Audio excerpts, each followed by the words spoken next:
Okay, remember that they're changing my voice. How long should we spend discussing Revelation?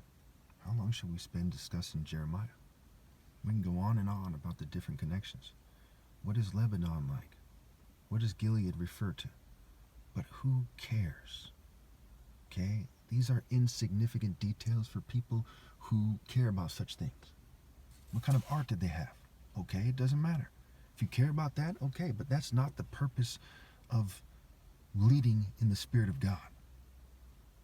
Nobody else on the planet is doing the right thing.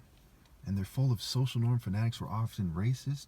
Many of them molest children and beat their wives and do all kinds of horrible things. And they focus on the details. You know them by their works. When you see a bunch of child molesters who are focusing on the details and not living the truth and not living a righteous life, you should despise people who focus on the details instead of obeying God through me.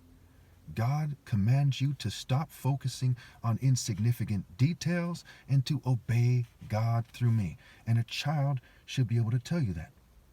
When we look at Martin Luther King or any other leader that we perceive to be decent or good or even great, okay? Because it's hard to point to any leader that's famous in history that is great. So we point to this story. And then there's me, and that's it. Would you tell people, hey, don't follow him. Don't back this person. Don't rally to him. That's sick. That's evil. If people continue doing what they're doing, the homeless population will continue to rise. Right? It was at 700,000 at one point. Now, I read something today, or the other day, rather, it was yesterday, that there was almost 900,000 homeless people in America right now. They keep doing what they're doing. They keep following their churches. There's 380,000 churches. If they came together, we could end homelessness in no time flat. We could easily lobby the politicians with all the churches together, and the mosques and synagogues. But they won't do that. They keep following their little division, and none of them have a valid leader that's worshiping God. It's just me. And this is key in this. This is key in the failure of humanity. This is why Jeremiah 22 has to be explained correctly and by me, not incorrectly with an emphasis on the details by someone else. Blessed is he who's persecuted for righteousness' sake, for his is the kingdom of heaven.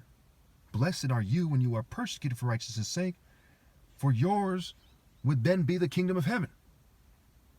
Cursed are they who rely on details and image and theater arts and propaganda, and then brag about how large their congregation is, and says this guy's preaching to just the maintenance workers and anybody walking their dog or something, and an empty kind of place at the park.